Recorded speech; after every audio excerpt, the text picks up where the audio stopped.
Welcome back to VV study. मेरा नाम है संतोष कुमार। आइए देखते हैं आज का टॉपिक क्या कहता है। Unit 2 topic 6। हमारा यूनिट 2 का टॉपिक 1 से 5 तक कंप्लीट हो चुका है। ओके, जो स्टूडेंट टाइम पर नहीं आ पाते उनके लिए हम कुछ नहीं कर सकते क्योंकि उनका टाइम मैनेजमेंट ही बहुत खराब है। Essential of resume writing. कल हमने देखा था, मतलब कल की बात करें तो हमने देखा था कि रिज्यूम राइटिंग उसमें क्या क्या आना चाहिए क्या नहीं आना चाहिए। आज देखें हम कि रिज्यूम में कैसे लिखा जाता है। रिज्यूम में क्या इंपॉर्टेंट ऐसी चीजें होती है जो उसको असेंबल किया जाता है। चलिए देखते हैं।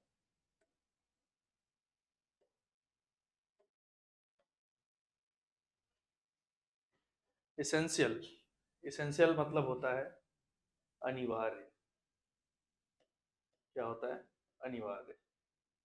रिज्यूम में ऐसी कौन सी चीजें लिखी जाती है जो इंपॉर्टेंट है? Okay, keep your CV concise 1 और 2 पेज। मतलब आपका जो रिज्यूम है 1 या 2 पेज से ज़्यादा नहीं होना चाहिए। क्यों नहीं होना चाहिए? क्योंकि जो इंटरव्यू लेने वाला होता है उसके पास इतना टाइम नहीं होता कि आपके 10 पेज का रिज्यूम पढ़ सके। तो आपका जो रिज्यूम है मिनिमम 1 पेज का होना चाहिए, क्योंकि अभी तो आप लोग फ्रेशर होंगे, कुछ लोग एक्सपीरियंस्ड होंगे, तो ज़्यादा उसमें जानकारी भरने लायक होगी नहीं कि तो आपका 1 पेज से दूसरे पेज में जा सके। ठीक है, तो रिज्यूम हमेशा 1 पेज का होना चाहिए। अगर आपके पास ज़्यादा एक्सपीरियंस है, 10 साल, 20 साल, 30 साल, तो आपका 1 से 2 पेज में जा सकता है। 2 पेज से ज़्यादा नहीं होना चाहिए। ठीक है, ये इंपॉर्टेंट है। Highlight skills, achievements and responsibilities. Skills की बात करें तो स्किल्स के पास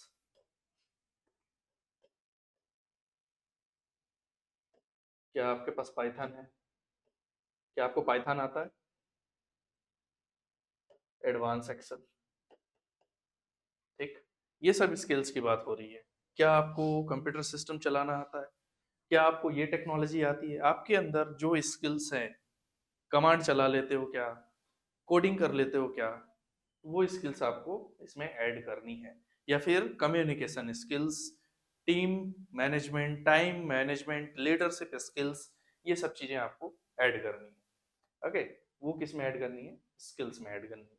ठीक है, जैसे कि मैंने बताया, पाइथन आता है क्या, एडवांस एक्सेल आता है क्या आपको, और दूसरी चीज़ communication skills, time management, leadership skills, team management, ठीक है, टीम वर्क, ये सब चीज़ें आपको किस में ऐड करनी है?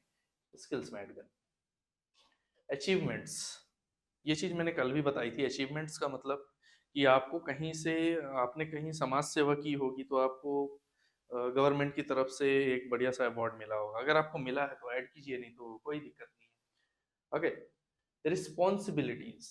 रिस्पॉन्सिबिलिटीज का क्या मतलब होता है? इसका मतलब ये होता है कि आपने किसी ग्रुप के साथ मान लीजिए आपके कॉलेज में कोई फंक्शन होता है, ठीक है, कोई फंक्शन होता है, और उस ग्रुप में आपने बहुत बड़ा योगदान दिया है कि हम कॉलेज में फंक्शन कर रहे होते हैं और साथ में टीम मैनेजमेंट, इस सब चीज़ों की हमने रिस्पॉन्सिबिलिटी निभाई, एंकरिंग किया, ये सब चीज़ें आप उसमें ऐड कर सकते हो। ओके, चलिए चलिए आगे देखते हैं। Use simple and clear language. Use simple and clear language. Interview जब आप देने जाते हो और आपसे पहले आपका रिज्यूम पहुंचता है, तो रिज्यूम इतना क्लियर होना चाहिए कि सामने वाला उस चीज़ को पढ़ सके। ठीक है, आपने पता चला कि आपने उर्दू में लिख रखा है, आपने मराठी में लिख रखा है, आपको ऐसे लैंग्वेज का यूज़ करना है जो वो कंपनी प्रेफर करती है। ज़्यादातर इंग्लिश ही प्रेफर करते हैं वो लोग। ठीक है, तो आपको सिंपल एंड क्लियर लैंग्वेज उसमें ऐड करना है। Okay, put important details first. कई लोग ऐसे हैं कि एक्सपीरियंस को सबसे लास्ट में लिखते हैं, जबकि कंपनी को सबसे पहले उसे देखना होता है। ठीक है, एजुकेशन बाद में देखेगा, दुनिया भर की चीजें बाद में देखेगी, सबसे पहली नजर उसकी किस में होती है? एक्सपीरियंस पर होती है। सबसे पहली नजर एक्सपीरियंस पर होती है। तो जो इम्पोर्टेंट चीज है उसको क्या करो आप पहले लिखो, कोशिश करो कि पहले लिखो, ठीक है। फिर इसके बाद राइट इन रिवर्स क्रोनोलॉजिकल ऑर्डर्स। रिवर्स मतलब होता है उल्टा। क्या होता है? उल्टा। क्रोनोलॉजिकल टाइम लाइन,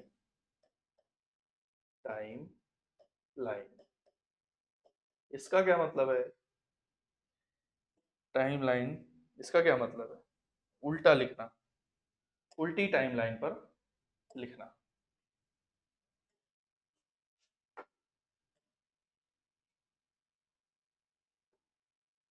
ठीक है।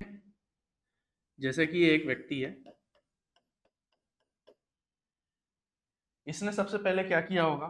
इसने सबसे पहले 10th किया होगा, ठीक। उसके बाद 12th किया होगा, उसके बाद बीबीए, ठीक। उसके बाद एमबीए। रिवर्स क्रोनोलॉजिकल इसका मतलब क्या है? आपको अपने रिज्यूमे में उल्टा लिखना है, ठीक है। क्या लिखना है? उल्टा लिखना है। जो चीज पहले कंप्लीट हुई उसको बाद में लिखना है, जो करंट में कंप्लीट हुई उसको पहले लिखना है, इसका उल्टा। ठीक है। पहले क्या करना है? एमबीए, उसके बाद बीबीए, फिर उसके बाद 12th, उसके बाद 10th। ठीक है। तो ये होता है रिवर्स क्रोनोलॉजिकल, उल्टा टाइमलाइन। ठीक है। अभी कैसा टाइमलाइन चल रहा है? अभी करंट का जो टाइमलाइन है वो चल रहा है, तो हमें रिज्यूम में उल्टा टाइमलाइन लिखना है, उल्टी दिशा में। ठीक है।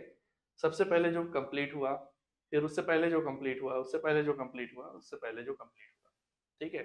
जो सबसे पहले कंप्लीट हुआ उसको सबसे नीचे रखना है, और जो करंट में कंप्लीट हुआ, जो करंट में, या तो आप 2024 में मान लीजिए आपका एमबीए हुआ है, 2025 में आप कुछ नहीं कर रहे, तो 2024 तक ही रखना है उसे, लेकिन सबसे ऊपर होना चाहिए, टॉप पर होना चाहिए।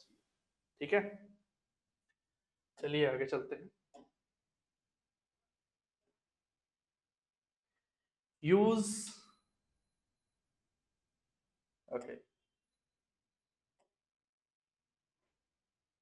Use correct grammar, spelling and active voice. कई लोग ऐसे रहते हैं जिनको मतलब रिज्यूम बनाने की बहुत जल्दी रहती है, वो जाते हैं फटाफट एमपी ऑनलाइन और बनवा के चले आते हैं। वो ये चेक नहीं करते कि क्या उसमें जो स्पेलिंग्स है वो सही है, सही ग्रामर का यूज़ किया गया है, स्पेलिंग का सही यूज़ किया गया है, क्या एक्टिव वॉइस यूज़ किया गया है कि नहीं किया गया है। एक्टिव वॉइस क्या होता है? चलिए बताते हैं आपको।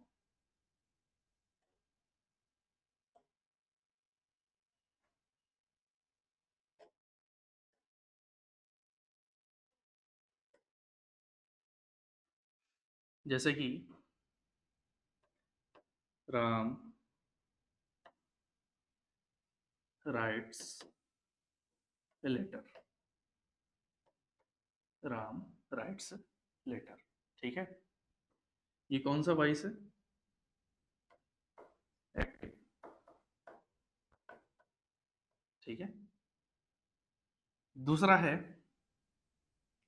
Active voice.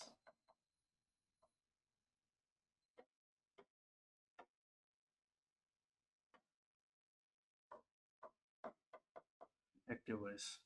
दूसरा है a letter written by, written by Ram. ठीक है। ये कौन सा वॉइस है? Passive voice.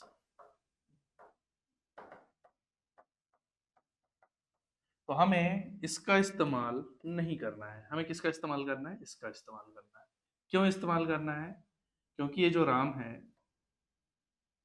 इसके द्वारा, मतलब राम ने क्या किया? ने किया। ने किया से मतलब राम ने एक लेटर लिखा। ठीक है। तो ये हो जाता है एक्टिव वॉइस। अब इसमें क्या है? Passive voice. पैसिव वॉइस से मतलब द्वारा, द्वारा किया गया, उसके द्वारा किया गया। तो ये चीजें हमें ऐड नहीं करनी है। हमें क्या ऐड करना है? मतलब किसने किया, जिसने किया वो ऐड करना है, किसके द्वारा किया ये ऐड नहीं करना है हमें। तो ये एक्टिव वॉइस पैसिव वॉइस पर इतना ध्यान देने की जरूरत नहीं है, सिर्फ इतना ध्यान रखो। क्या ध्यान रखना है कि किसने किया, मतलब आपको ट्रेंड किसने किया, किसके द्वारा किया ये नहीं, ये ऐड नहीं करना है, सिर्फ स्पेलिंग का ही फर्क है। ठीक है, इसमें बाय राम, राम राइट से लेटर, सिर्फ स्पेलिंग का फर्क है। ठीक है, बाकी ये सब चीजें ध्यान देने की जरूरत नहीं है। ओके, चलिए देख लेते हैं।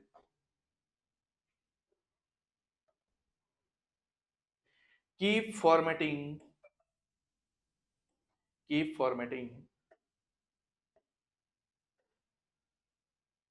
Keep formatting neat and professional. जो आप रिज्यूम में फॉन्ट यूज करेंगे वो फॉन्ट एकदम क्लियर होना चाहिए, साफ सुथरा होना चाहिए। ऐसा नहीं होना चाहिए कि आपने उसमें कुछ भी भर रखा है। ठीक है, use good quality print and paper for hard copies. ये चीज मैंने आपको पहले भी बताई थी कि जो रिज्यूम है उसको 50 to 60 GS नहीं निकालना है, उसको हमेशा निकालना है 100 GSM पर। ओके, 100 GSM पर निकालना है, ताकि जब उसको इंटरव्यू लेने वाला जब उसको हाथ में पकड़े तो उसकी क्वालिटी इतनी अच्छी होनी चाहिए कि सामने वाले को एहसास हो कि बहुत अच्छी क्वालिटी है, रिज्यूम भी बहुत अच्छा बना है, तो इसको शॉर्टलिस्ट किया जाए। ओके, चलिए आगे चलते हैं।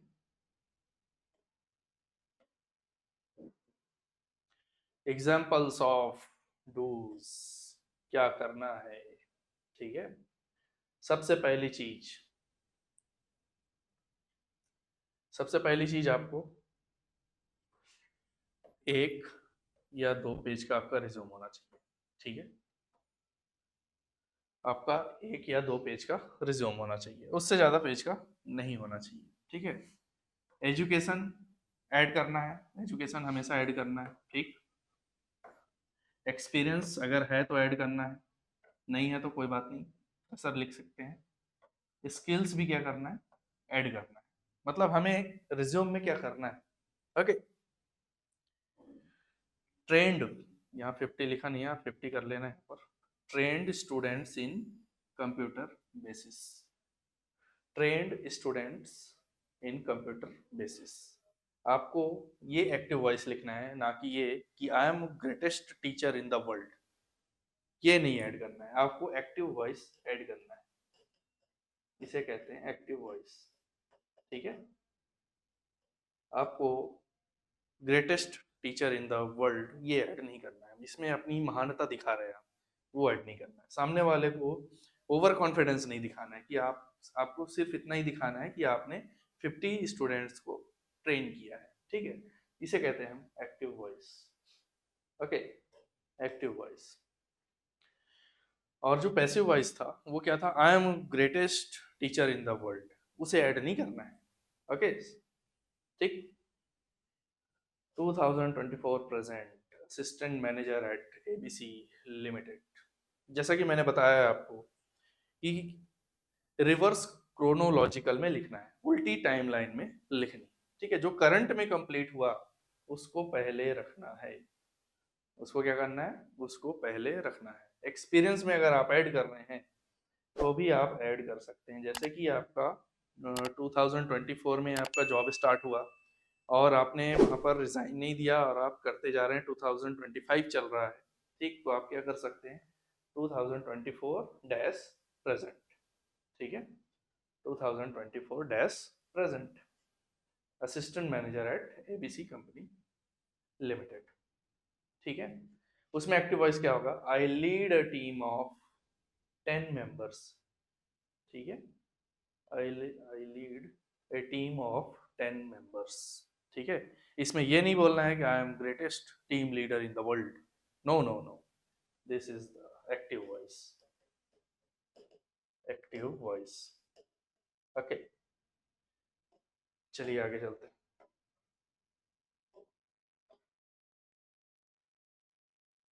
What to avoid in resume writing, क्या हमें अवॉइड करना है रिज्यूम राइटिंग में, हमें क्या नहीं लिखना है। चलिए देख लेते हैं क्या नहीं लिखना है। डू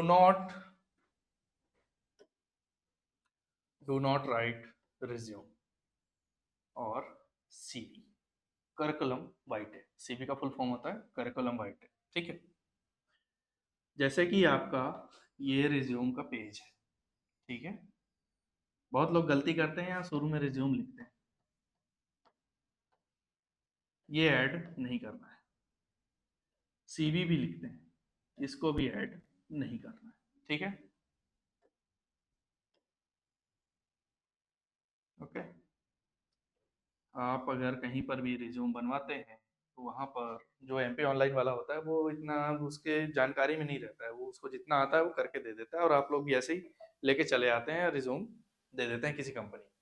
तो हमें रिज्यूम और सीवी टॉप पर ऐड नहीं करना है। टॉप पर क्या, कहीं पर ऐड नहीं करना है, कहीं पर भी नहीं।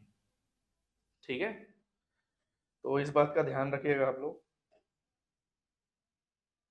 इसके बाद avoid personal details like height, weight. Like का मतलब होता है जैसे, जैसे। ठीक है, एक शब्द के कई मतलब निकलते हैं, डिपेंड करता है कि वो कौन सी जगह है। ठीक है, लाइक का मतलब कई लोग पसंद समझते हैं कि पसंद होता है, लाइक का मतलब पसंद। तो वो डिपेंड करता है, जगह डिपेंड करती है, सिचुएशन डिपेंड करता है। ओके, तो आपको अपनी हाइट नहीं बतानी है 5.9। ठीक है, आपको वेट नहीं बताना है कि हम 80 kg के हैं। ठीक है, ये सब नहीं बताना है रिज्यूम में, ये सब चीज़ें ऐड नहीं करनी है।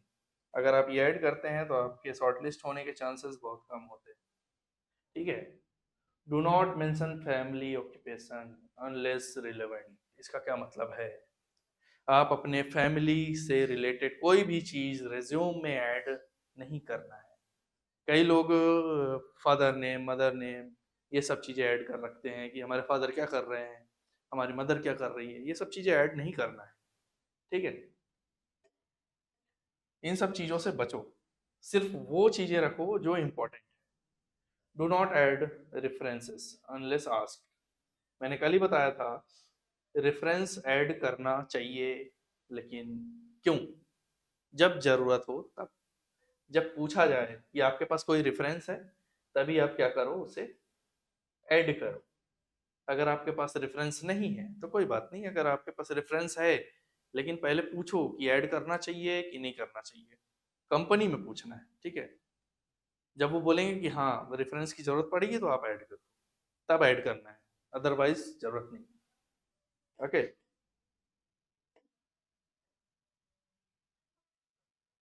Avoid over crowding with useless detail.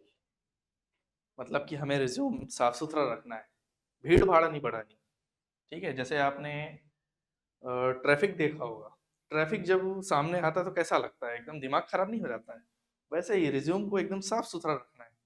जो सामने देखने वाला जो होगा वो बोलेगा कि हाँ रिज्यूम काफी साफ सुथरा है, इसमें ज्यादा ना ओवर क्राउडिंग है, ज्यादा भीड़ भाड़ है, मतलब साफ सुथरा होना चाहिए। ठीक है, जैसे कि आपने ये आपका रिज्यूम है। ठीक है, आपने यहाँ पर फोटो लगाई, यहाँ पर अपना नेम लिखा। ठीक है, नेम लिखने के बाद आपने यहाँ पर पूरे अपने खानदान का नाम लिख दिया। ठीक है, यहाँ पर एकदम कचरा बना दिया। अरे भैया साफ सुथरा रखना है, साफ सुथरा रखना है रिज्यूम। क्या करना है, साफ सुथरा रखना है। इतना ओवर प्राउड नहीं करना है कि पूरा पेज भर दिया आपने, छोटी छोटी चीज लिख दिया आपने। जैसे कि आपने एडवांस एक्सेल ऐड किया, एडवांस एक्सेल ऐड किया। ठीक है,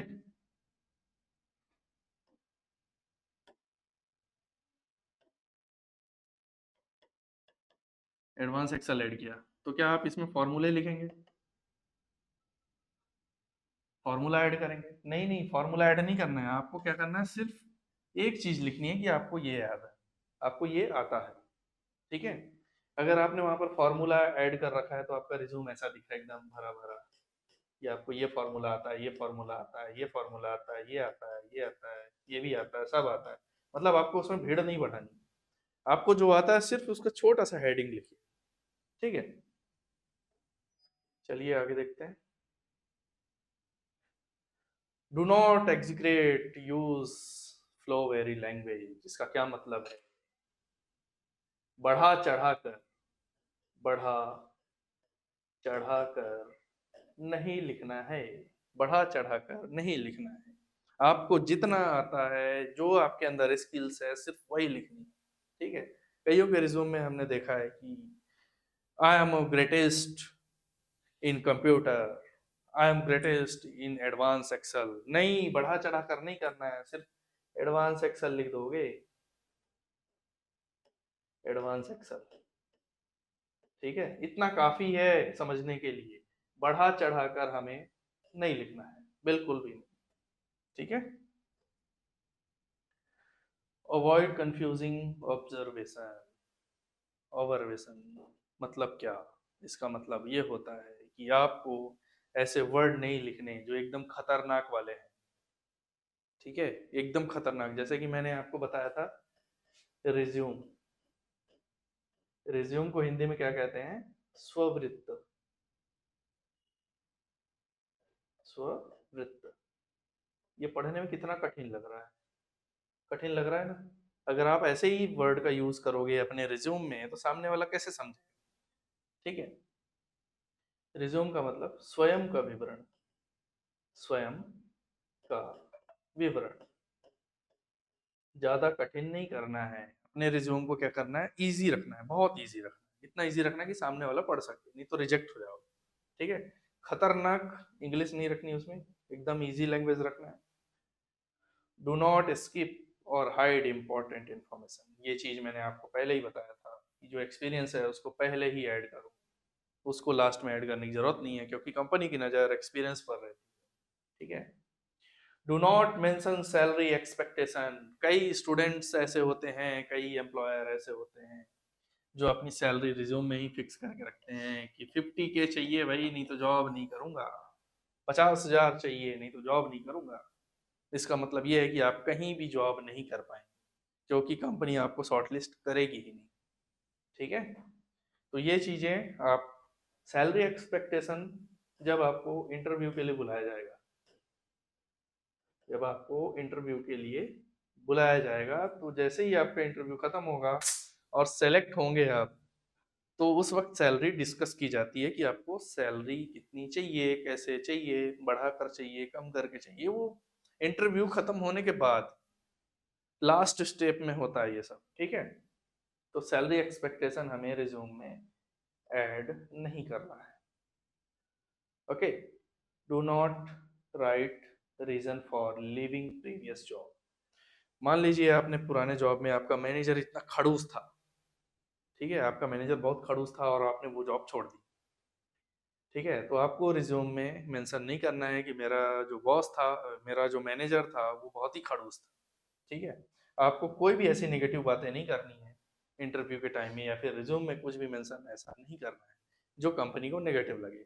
अगर आपने मैनेजर के बारे में कुछ गलत लिखा, इसका मतलब ये है कि वो कंपनी आपको हायर नहीं करेगी, क्योंकि आप वहां से फिर कभी छोड़कर जाओगे दूसरी जगह तो उस कंपनी की बुराई करोगे। ठीक है।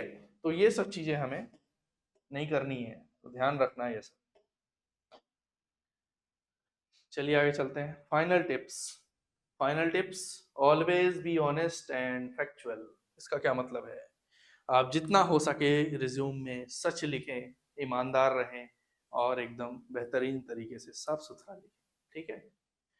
Use clear professional fonts. मैंने कल भी बताया था आपको कि जो प्रोफेशनल फॉन्ट्स होता है वो क्या होता है, एरियल होता है और times new Roman.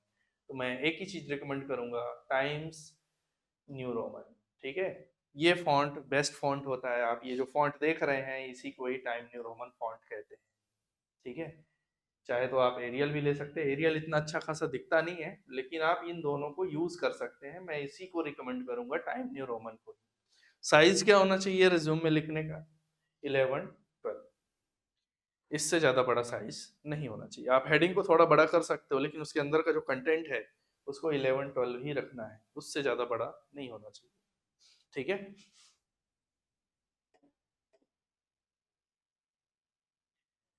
Keep formatting clean with spacing and bullet points. आप जो भी फॉर्मेट करेंगे, जो भी आप उसमें ऐड करेंगे, ठीक है, तो उसकी फॉर्मेटिंग क्या होनी चाहिए? क्लीन होनी चाहिए, साफ सुथरी। ठीक है, साफ सुथरा। ठीक है, साफ सुथरा होना चाहिए स्पेस के साथ। नहीं तो पता चले आपने क्या ऐड कर दिया। जैसे कि मैं इसकी बात करूं, विथ स्पेसिंग, विथ, बिना स्पेस दिए आपने इसी में ही मिला दिया, तो ऐसा नहीं करना है। इसमें जितना स्पेस है उतना स्पेस देना ही है। होते हैं कई लोग, होते हैं, मैंने देखा है एक आध लोगों का रिज्यूम जो बिना स्पेस दिए ही रखे पड़े हैं। ठीक है, बुलेट पॉइंट्स ये क्या होता है? ये तो मैंने कल ही बताया था। ये जो होते हैं ना डॉट्स, ये होते हैं बुलेट पॉइंट्स। ठीक है, जितना हो सके इसका यूज करें। ये होते हैं बुलेट पॉइंट्स, डॉट कहते हैं। डॉट तो ऐसे छोटा सा होता है, ठीक है, इसको बुलेट पॉइंट्स कहते हैं, बुलेट पॉइंट्स। ठीक है,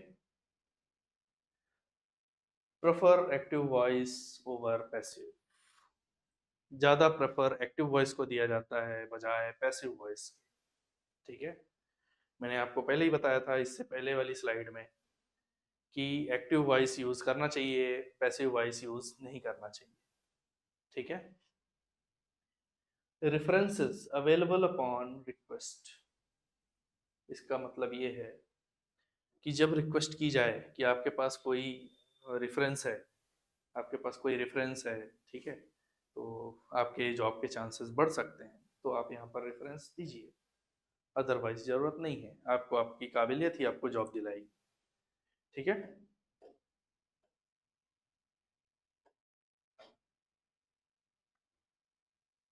key takeaway, a good resume. अच्छा रिज्यूम कैसे बनता है? क्लियर, कंसाइज, संक्षेप में होना चाहिए, मतलब ज़्यादा बड़ा नहीं होना चाहिए। ऑनेस्ट, ईमानदारी से। नीट मतलब क्लीन, नीट एंड क्लीन होना चाहिए। प्रोफेशनल रिज्यूम होना चाहिए। प्रोफेशनल रिज्यूम कैसा होता है, आइए देखिए। ये होता है प्रोफेशनल रिज्यूम। ठीक है, यहाँ पर देखिए एक फोटो लगा होता है, यहाँ पर नाम होता है, यहाँ पर देखिए प्रोफेशनल रिज्यूम में यहाँ पर कहीं पर रिज्यूम लिखा है क्या? सबसे ऊपर नहीं लिखा, ना ही सीवी लिखा हुआ है। ठीक है, तो इसको ऐड नहीं करेंगे। प्रोफेशनल रिज्यूम ऐसे ही बनता है। ठीक, ये यहाँ पर ऐड है रिज्यूम, लेकिन आपको ऐड नहीं करना है, पता नहीं किसने ऐड कर दिया गलती से। ओके, ऐड नहीं होता है रिज्यूम, ध्यान रखिएगा, इस बात का ध्यान रखिएगा, वो प्रिंटिंग मिस्टेक हो गई होगी। ठीक है, तो ये देखिए बढ़िया, यहाँ पर बहुत अच्छी अच्छी चीज़ें लिखी हुई है। एक्सपीरियंस ऐड है। ओके, एक यहाँ पर एक्सपीरियंस ऐड है। ये देखिए, ऐसा होता है प्रोफेशनल रिज्यूम। आप एमपी ऑनलाइन में जाते हैं, 20 रुपए का रिज्यूम बनवाते हैं, चले जाते हैं कंपनी में अप्लाई करने, फिर कहते हैं जॉब नहीं मिल रही। कैसे मिलेगी? सस्ता रिज्यूम बनाकर लेकर जाओगे, एकदम घटिया क्वालिटी का बनाकर लेकर जाओगे, कैसे जॉब मिलेगी? उससे जॉब वैसे मिलती नहीं है, शॉर्ट लिस्ट होने के चांसेस बढ़ जाते हैं। ठीक है, शॉर्ट लिस्ट हो गए तो जॉब मिलेगी। आपको तो कंपनी तक पहुंचने ही नहीं दिया जाता। कैसे नहीं पहुंचने दिया जाता? आपका रिज्यूम ही बहुत ही घटिया क्वालिटी का है। आप प्रोफेशनल रिज्यूम बनाइए, कंपनी आपको शॉर्टलिस्ट करेगी, फिर इंटरव्यू के लिए जाओगे, तब जाके जॉब मिलेगी। 20 रुपए का रिज्यूम बना लिया, कहें चले इंटरव्यू देने, नहीं, पॉसिबल ही नहीं है। सो लास्ट में thank you so much to everyone. और दूसरी चीज़ ये